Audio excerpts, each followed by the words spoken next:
శ్రోతలకు నమస్కారం. ఈ మా ఆనంద జీవితం అను కార్యక్రమంనకు స్వాగతం. ఈరోజు మనకు వాక్యం అందించువారు సహోదరుడు జోసెఫ్ నందిగాల. ఆనంద జీవితము ఫీబా శ్రోతలకు ప్రభువైన యేసుక్రీస్తు నామమున హృదయపూర్వక శుభములు తెలియజేస్తూ ఉన్నాము. మీరందరూ కూడా ప్రభు యొక్క మహాకృపను బట్టి క్షేమంగాను సంతోషంగాను ఉన్నారు అని మిమ్మల్ని బట్టి దేవుని స్తుతిస్తూ ఉన్నాము. మీ కొరకు ప్రార్థన చేస్తూ ఉన్నాము. ఈ దిన మన వాక్య ధ్యానం కొరకు ప్రసంగి గ్రంథము 5వ అధ్యాయము 1వ వచనము నుండి 7వ వచనం వరకు ఉన్న వాక్య భాగాన్ని మనం ధ్యానం చేద్దాము. 1వ వచనము: నీవు దేవుని మందిరమునకు పోవునప్పుడు నీ ప్రవర్తన జాగ్రత్తగా చూచుకొనుము. బుద్ధిహీనులు అర్పించినట్లుగా బలి అర్పించుట కంటే సమీపించి ఆలకించుట శ్రేష్టం. వారు తెలియకయే దుర్మార్గపు పనులు చేయుదురు. 2వ వచనము: నీవు దేవుని సన్నిధిని అనాలోచనగా పలుకుటకు నీ హృదయమును త్వరపడనీయక నీ నోటిని కాచుకుము. దేవుడు ఆకాశమందున్నాడు, నీవు భూమి మీద ఉన్నావు, కావున నీ మాటలు కొద్దిగా ఉండవలెను. 4వ వచనము: నీవు దేవునికి మొక్కుబడి చేసుకునే ఎడల దానిని చెల్లించుటకు ఆలస్యము చేయకము. బుద్ధిహీనుల యందు ఆయనకిష్టము లేదు. 6వ వచనము: నీ దేహమును శిక్షకు లోపరుచునంత పని నీ నోటి వలన జరగనీయకము. అది పొరపాటు చేత జరిగినని దూత ఎదుట చెప్పకము. నీ మాటల వలన దేవునికి కోపం పుట్టించి నీవేళ నీ కష్టమును వ్యర్థపరుచుకొనెదవు. 7వ వచనం: అధికమైన స్వప్నములను మాటలను నిష్ప్రయోజనములు. నీ మట్టుకు నీవు దేవుని యందు భయభక్తులు కలిగి ఉండుము. చదవబడిన వాక్య భాగాన్ని దేవుడు దీవించి ఆస్వాదించునుగాక. వీళ్ళరా, జ్ఞాని అయినటువంటి ఈ ప్రసంగి గారు 5వ అధ్యాయము 1వ వచనం నుండి 7వ వచనం వరకు ఒక ప్రత్యేకమైనటువంటి అంశాన్ని ఆయన జ్ఞాపకము చేస్తూ ఉన్నాడు. ఈ 7 వచనాలలో సుమారు 6 సార్లు దేవుని మందిరము, దేవుని సన్నిధి, దేవుడు ఆకాశమందున్నాడు, దేవునికి మొక్కుబడులు, దేవుని కోపము, దేవుని యందు భయభక్తులు అని 6 సార్లు దేవుని సంబంధమైనటువంటి, దేవుని గురించినటువంటి ప్రస్తావన తీసుకొని వస్తూ ఉన్నాడు. దేవుని మందిరము అన్నాడు, దేవుని సన్నిధి అన్నాడు. అదే సమయంలో అక్కడ జరిగేటువంటి కొన్ని కార్యక్రమాలు, అవి అర్పణలు, అవి ప్రవర్తన, మాటలు, మొక్కుబడులు, వీటి గురించి ఆయన జ్ఞాపకం చేసినట్లుగా మనం చూస్తాం. ఈ ఉపయోగించినటువంటి పదాలను బట్టి ప్రసంగి గారు నీతోనూ నాతోనూ చెప్పాలనుకున్నటువంటి అంశం ఏమిటంటే, worship God in his house with reverence. భయముతో దేవుని సన్నిధిలో ఆయనను ఆరాధించుట. ప్రారంభంలో జాగ్రత్తగా చూచుకొనుము అన్నాడు. ముగింపులో 7వ వచనంలో దేవుని యందు భయభక్తులు కలిగి ఉండుము అన్నాడు.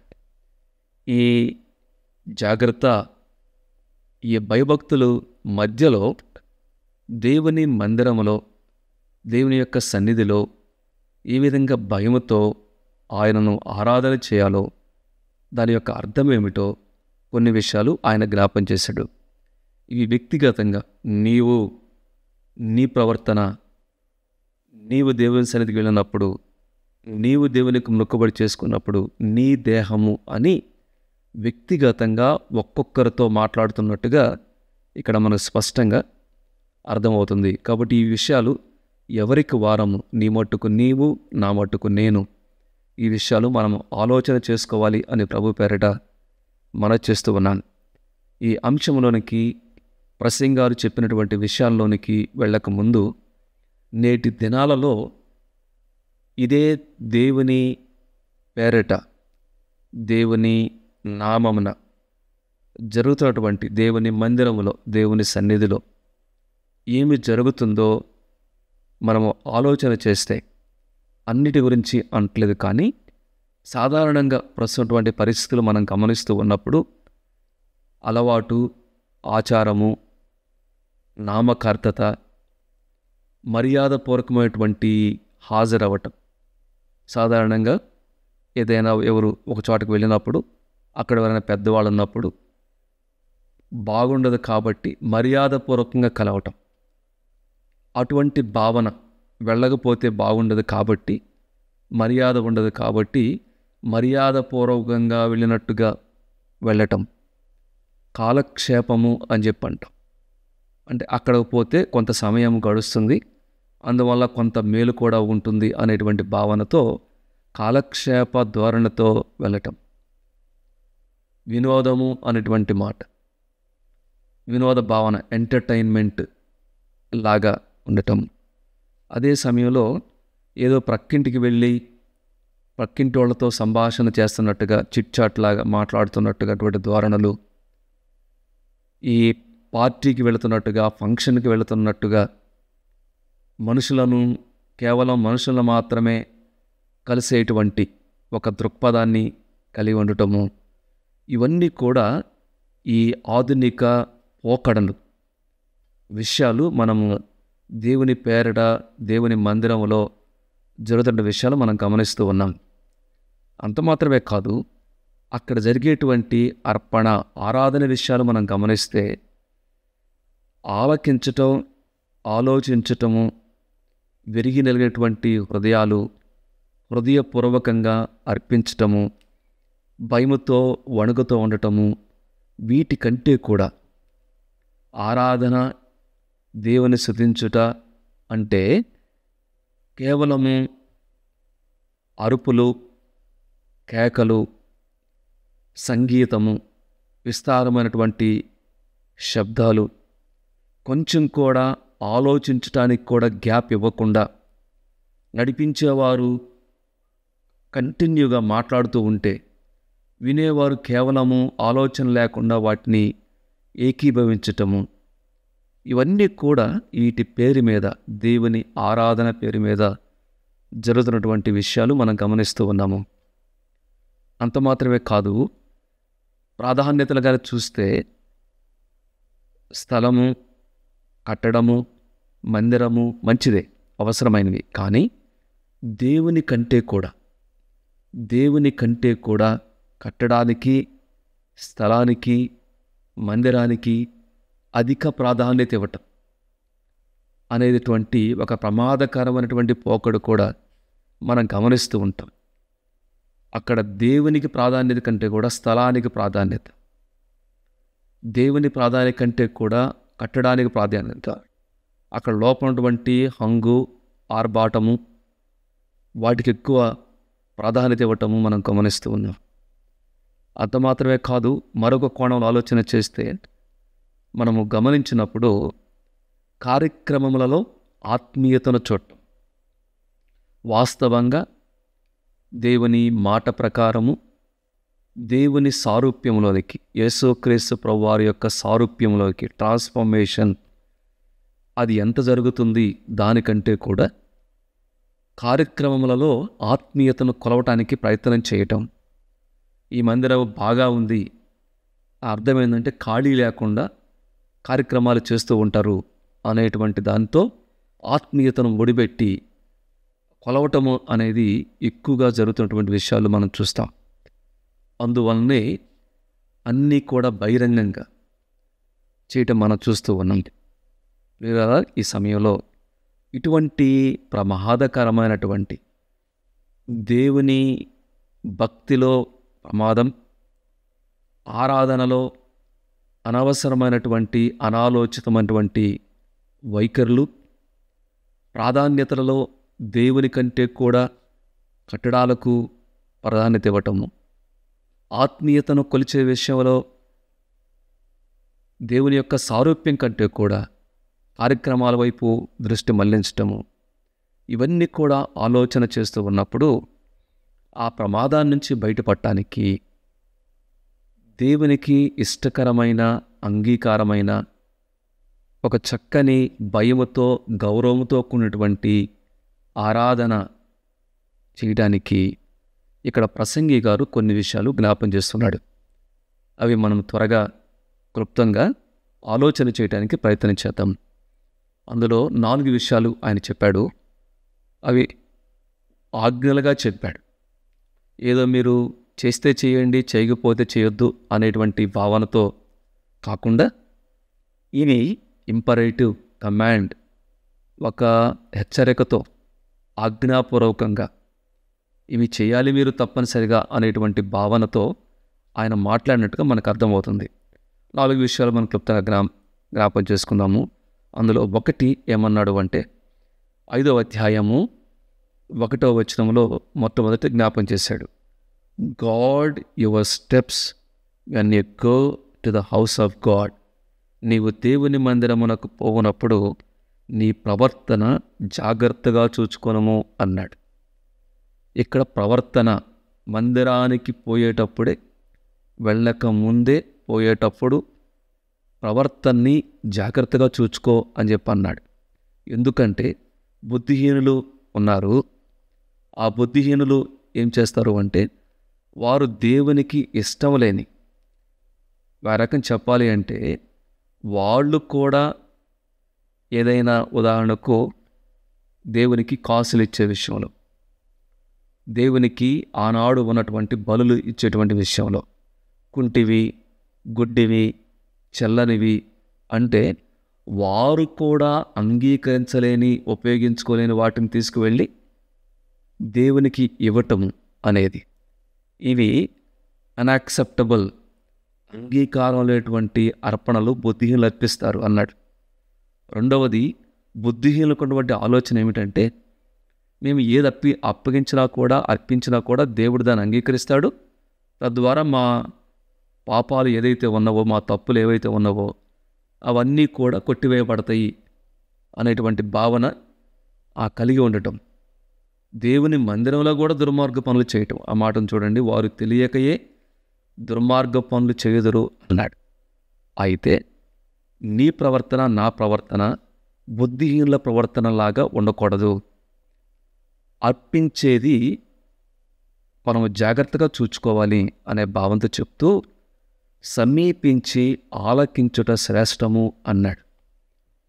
అంటే ప్రవర్తన జాగ్రత్తగా చూసుకోవటం అంటే ఏంటి అంటే ఇదే 1వ వచనంలో సమీపించి ఆలకించుట, దేవుని స్వరము వినుట, దేవుని మాట వినుట. పాత నిబంధనలో అనేక పర్యాయములు దేవుడు మరలా చెప్పిన మాట ఏమిటంటే ఇశ్రాయేలు వినుము, ఇశ్రాయేలు వినుము, ఇశ్రాయేలు వినుము అనేటువంటి మాట. వినటం నేర్చుకోవటం, ఆలకించటం, దేవుని యొక్క స్వరాన్ని, నాతో దేవుడు ఏం మాట్లాడుతూ ఉన్నాడు, పరిశుద్ధాత్మ దేవుడు ఎటువంటిది నాకు జ్ఞాపకం చేస్తూ ఉన్నాడు, నా అర్పణలో ఏది ఆయన చెప్తూ ఉన్నాడు అనేది సమీపించి ఆలకించుట శ్రేష్టము అనే మాట. కాబట్టి అర్పణ విషయంలో బుద్ధిహీనులు అర్పించినట్టుగా అర్పించకూడదు. ప్రవర్తన జాగ్రత్తగా ఉండాలి. మూడవది ఏమన్నాడు అంటే సమీపించి ఆలకించ నేర్చుకోవాలి. తొందరపడి మాట్లాడటం కాదు, ఆలకించటం నేర్చుకోవాలి అని ఇక్కడ జ్ఞాపకం చేశాడు. దేవుడు అనేక రీతులుగా మనతో మాట్లాడటానికి, ముచ్చటించడానికి, తన చిత్తాన్ని తెలియచేయడానికి దేవుడు ప్రయత్నం చేస్తూ ఉంటాడు. కాబట్టి దేవుని మందిరములో, దేవుని సన్నిధానములో ఆయన స్వరము వినుట, ఆయనకు ఆలకించటం మనం నేర్చుకోవాలి. పాత నిబంధన ప్రకారము ఒక ప్రత్యేకమైనటువంటి స్థలము, మందిరము ఉంది. నూతన నిబంధనలో నేడు ఎక్కడ 2-3 నా నామమున కూడుకుంటారో అన్నాడు. దాన్ని కూడా మనం మందిరం అంటున్నాము, స్థలము అంటున్నాము. అది ఇప్పుడు దేవుడు మన మధ్య ఉన్నాడు కాబట్టి ఆయనను గుర్తించటము, ఆయన ఉన్నాడు అనేటువంటి అవగాహన కలిగి ఉండటము, అది ఎంతైనటువంటి ప్రాముఖ్యము అనే విషయాన్ని ప్రభు పేరట మనవి చేస్తున్నాను. గాడ్ యువర్ స్టెప్స్, నీ మట్టుకు నేను, నా మట్టుకు నేను జాగ్రత్త వహించాలి. మన అడుగు జాడలు జాగ్రత్తగా ఉండాలి, మన ప్రవర్తన జాగ్రత్తగా ఉండాలి, ఆలోచన చేసుకుంటూ ఉండాలి అనేది మనం జ్ఞాపకం చేసుకోవాలి. రెండవది ఏమన్నాడు అంటే 2వ వచనంలో నీవు దేవుని సన్నిధిని అనాలోచనగా పలుకుటకు నీ హృదయమును త్వరపడనీయక నీ నోటిని కాచుకోము అన్నాడు. త్వరపడేటువంటి హృదయము అనాలోచిత మాటలు, అలానే విస్తారమైనటువంటి పెక్కు మాటలు అన్నాడు. ఇక్కడ మనము ఒకవేళ ఈ రెండవ వచనాన్ని ప్రార్థనతో మనం పోలిస్తే, మొదటి వచనాన్ని అర్పణతో మనం పోలిస్తే, రెండవ వచనములో దేవుని మందిరములో దేవుని సన్నిధానటువంటి రెండవది ఏమిటంటే అడుగుట, లేకపోతే ప్రార్థన, దేవునికి మొరపెట్టుట. ఈ ప్రార్థన చేసేటప్పుడు యేసుక్రీస్తు ప్రభువారు కూడా జ్ఞాపం చేశాడు. విస్తారమైనటువంటి మాటలు అన్నమాట ఉపయోగించాడు. మరలా జ్ఞాపం చేయటం వలన విస్తారమైనటువంటి విస్తారమైనటువంటి మాటల ద్వారా దేవుడు తన మనవి వింటారు అని వాళ్ళు అనుకుంటారు అని యేసుక్రీస్తు ప్రభువారు జ్ఞాపం చేశాడు. ఎందుకు మన మాటలు తక్కువగా ఉండాలి? చూడండి, దేవుడు ఆకాశమందున్నాడు, నువ్వు భూమి మీద ఉన్నావు, కావున నీ మాటలు కొద్దిగా ఉండవలను అన్నాడు. మీకు అక్కరగా ఉన్నవేవో మీకు అడగక మునిపే మీ పరలోకపు తండ్రికి తెలుసు. దేవుడు ఏమై ఉన్నాడు? ఆయన సర్వశక్తిమంతుడు, సర్వజ్ఞాని, ఆయన అతీతుడు, ఆకాశమందున్నాడు, ఆయన సర్వజ్ఞాని అని జ్ఞాపం చేసుకుంటూ మనము భూమి మీద ఉన్నాము. మనకు కాలముకు, సమయముకు, స్థలానికి మనకు పరిమితులు ఉన్నాయి, ఆయనకు పరిమితి లేదు. యేసుక్రీస్తు ప్రభువు ప్రార్థన చేసేటప్పుడు పరలోకమందున్న మా తండ్రి అని చెప్పని అన్నాడు. కాబట్టి మనము ఎవరికి ప్రార్థన చేస్తున్నామో అది ఎరిగి ఉండాలి. ఎరిగి ఏమన్నాడు అంటే తొందరపడకూడదు. త్వరపడేటువంటి హృదయము, అలానే అనాలోచితటువంటి మాటలు, మన నోటిని కాచుకోవాలి. మన ప్రవర్తన విషయమై జాగ్రత్తగా ఉండాలి అన్నాడు. ఆరాధనలో, అర్పణలో, ప్రార్థనలో ఏంటంటే నోటిని కాచుకోవటం నేర్చుకోవాలి అనేది రెండోది జ్ఞాపం చేశాడు. భయముతో దేవుని ఆరాధించుట, దేవుని సన్నిధానంలో గడుపుట అంటే ఒకటి ప్రవర్తన జాగ్రత్తను కలిగి ఆలోచనతో కూడినటువంటి అర్పణ దేవునికి ఇవ్వటం. రెండు, ప్రార్థనలో విస్తారమైన మాటల కంటే కూడా మన మాటలు కొద్దిగా ఉండటము నేర్చుకోవటము, ఇది రెండవది. ఎందుకంటే విస్తారమైనటువంటి మాటలు బుద్ధిహీనులు పలుకుతారు అని చెప్పి అన్నాడు.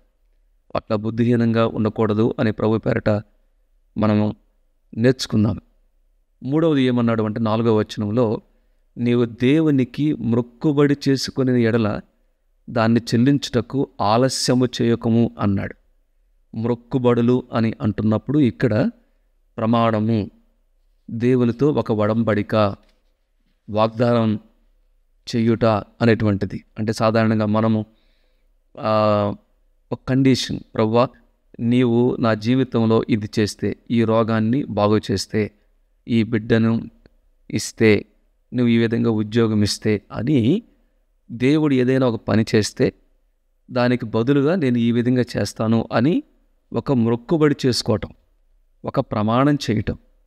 ఉదాహరణకి వివాహంలో మనము భార్య భర్తతోనూ, భర్త భార్యతోనూ ప్రమాణాలు చేస్తారు. మరణము వచ్చు వరకు అనేటువంటిది ఒక ప్రమాణం, వడంబడిక చేయటం. అంత మాత్రమే కాదు, సంవత్సరం యొక్క ప్రారంభంలో కూడా అనేకమైనటువంటి ప్రమాణాలు, వాగ్దానాలు దేవునికి చేస్తారు. చాలాసార్లు పాటల ద్వారా కూడా తెలియకుండానే మనము అనేకమైనటువంటి వాగ్దానాలు చేస్తాం. All to Jesus I surrender, నేను మొత్తం కూడా పూర్తిగా సమర్పించుకుంటాను, నావన్నీ కూడా నీవే, ప్రాణం పెట్టినా కూడా వదిలిపెట్టను. అట్లా రకరకాల ప్రమాణంతో కూడినటువంటి మాటలు పాటల ద్వారా దేవునికి మనం తెలియచేస్తూ ఉంటాము. కష్టంలో ఉన్నప్పుడు దేవుడు ఒకవేళ ఆ కష్టం నుంచి విడిపిస్తే నేను పలాంది చేస్తాను అని ఒక మొక్కుబడి మనం చేసుకుంటూ ఉంటాం. ఇక్కడ ప్రసంగి జ్ఞాన సొలొమోను ఏమంటున్నాడు అంటే, అటువంటిది ఏదైనా మొక్కుబడి చేసుకోవడం మంచిదే, కానీ ఆ మొక్కుబడి చెల్లించడానికి, ఆ విధంగా ప్రవర్తించడానికి, దాన్ని తీర్చుకోవడానికి ఆలస్యం చేయొద్దు అన్నాడు. ఎందుకంటే బుద్ధిహీనుల యందు ఆయనకి ఇష్టం లేదు. అంటే బుద్ధిహీనులు ఏం చేస్తారు?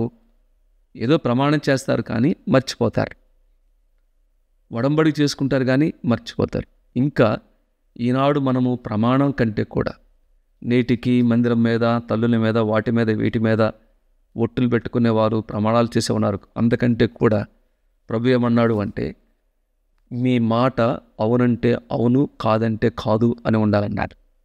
దేవుని సన్నిధానంలో మనం చెప్పినటువంటి మాట అది ఆలస్యం చేయకుండా అది చేయాలి, చేయము అన్నాడు. ఆలస్యం చేయొద్దు అన్నాడు. బుద్ధిహీనులు ఆలస్యం చేస్తారు. ఆలస్యం చేసినందువలన మన యొక్క దేవుని పట్ల మన వైఖరి, మనం తీసుకున్న నిర్ణయాన్ని మనమే అగౌరవపరిచినట్లు, మన ప్రమాణాలని మనమే తక్కువ చేసినట్లు, మన నిర్ణయాలని మనమే తొంగలో దొక్కటము అంటారు కదా, చెత్తబొట్టులో వేయటము అంటారు కదా, ఆ విధంగా చేసినట్లు. కాబట్టి ఈ విషయంలో జాగ్రత్తగా ఉండాలి. ఎందుకంటే ప్రమాదం ఏంటంటే ప్రభు ఎట చెప్పాడు అంటే, నీవు మ్రొక్కుకునే దాన్ని చెల్లించుము, నీవు మ్రొక్కుకొని చెల్లింపకుండుట కంటే మ్రొక్కకొనకుంటే మేలు. నిన్ను ఎవరు మ్రొక్కుకోమని చెప్పారు? ఎవరు ప్రమాణం చేయమని చెప్పారు? ఎవరు నిర్ణయం తీసుకోమని చెప్పారు? కాబట్టి దేవుని సన్నిధానంలో దేవుని సహాయంతో, దేవుణ్ణి అడుగుతూ, ఇదిగో నాకు సహాయం చెయ్యి అని దేవుని బలముతో, దేవుని శక్తితో మనం వాటిని నెరవేర్చడానికి మనము అప్పగించుకోవాలి, దేవుని సహాయం కోరుకోవాలి. ఇది మూడవది. ఒకటి, అర్పణలో ప్రవర్తన, ఆలోచన జ్ఞాపం చేశాడు. ప్రార్థనలో మన మాటలు తక్కువగా ఉండాలి అన్నాడు. మూడవది, మొక్కుబడి. మనం దేవునికి ఏదైనా అర్పణలు సమర్పించుకునేటువంటి సమయంలో అది త్వరగా చేయాలి అన్నాడు. ఆఖరిగా చూడండి, 6వ వచనంలో, నీ దేహమును శిక్షకు లోపరుచినంత పని నీ నోటి వలన జరగకము అన్నాడు. Let not your mouth lead you in to sin అన్నాడు. అంటే ఈ మన మాటల ద్వారా దేహానికి శిక్ష తీసుకుని రాకూడదు. ఎవరైనా ఒకవేళ ఈ మొక్కుబడి విషయంగానే మాట్లాడితే, ఎవరైనా వచ్చి ఎందుకు నువ్వే కదా ఈ పని చేశావు అంటే, నేను పొరపాటున చేశాను, అప్పుడు ఆలోచించకుండా చేశాను అని, పొరపాటు చేశాను అని చెప్పొద్దు. అట్లా చెప్పటం వల్ల ఏమవుతుందంటే దేవునికి కోపం పుట్టించి అన్నాడు. నీ మాటల వల్ల దేవుని కోపము, నీవేళ నీ కష్టమును వ్యర్థపరుచుకున్నదవు అన్నాడు. కాబట్టి దేవుని కోపానికి గురవుతాము అనేటువంటి విషయాన్ని మనం జ్ఞాపకం చేసుకోవాలి. అంటే అలవాటుగా, ఆచారంగా ఏది పడితే అది దేవుని సన్నిధానంలో ఆ సమయానికి, ఆ సందర్భానికి, మనుషులను తృప్తిపరచుకోవడానికి, నీకు మేలు పొందడానికి ఏదో అనుకొని మొక్కుబడి చేసుకొని మాట ఇచ్చి ఆ తర్వాత పొరపాటు జరిగిపోయింది, అట్లా అనుకోలేదు నేను అని చెప్పని ఇష్టానుసారంగా మాట మారుస్తూ ఉంటే, దాన్ని వెనుకకు వెళ్ళిపోతూ ఉంటే దేవుని కోపానికి గురవుతాము అనేటువంటి విషయాన్ని ఇక్కడ జ్ఞానటువంటి సొలొమోను జ్ఞాపం చేస్తున్నాడు. కాబట్టి భయముతో దేవునిని ఆరాధించుట అంటే 4 విషయాలు జ్ఞాపం చేశాడు. ఒకటి, ప్రవర్తన జాగ్రత్తగా చూసుకునుట, ఆలోచించి ఆలకించి అర్పణలు అర్పించుట, ప్రార్థనలో దేవుడు సర్వశక్తిమంతుడు అనేటువంటి అవగాహనతో మన మాటలు తక్కువగా ఉండట, కొద్దిగా ఉంటూ నేర్చుకోవాలి. 3, ఏదైతే ప్రమాణాలు, వడంబడిక మనము దేవుని సన్నిధానంలో మాట ఇస్తున్నామో అది నెరవేర్చే విషయంలో ఆలస్యం చేయకూడదు.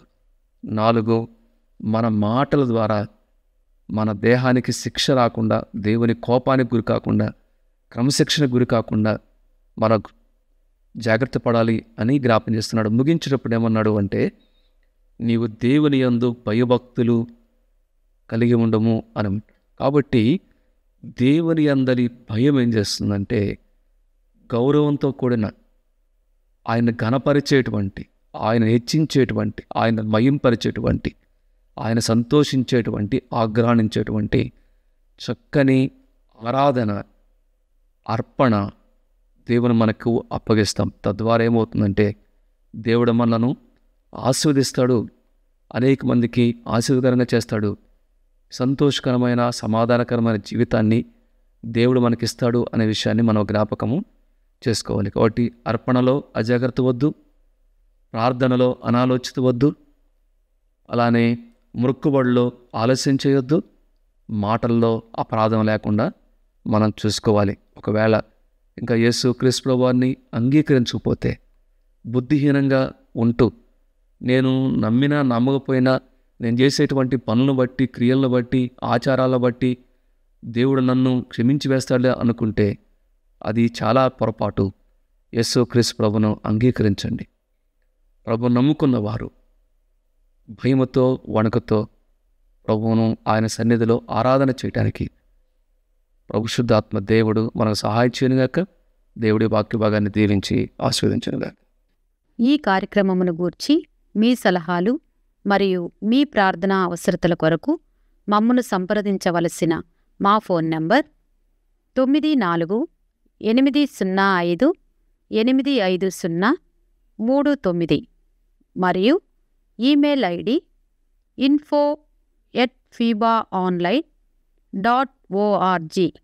మా ఫోన్ నంబర్ మరొకసారి 9480585039. Email ID info@fibaonline.org.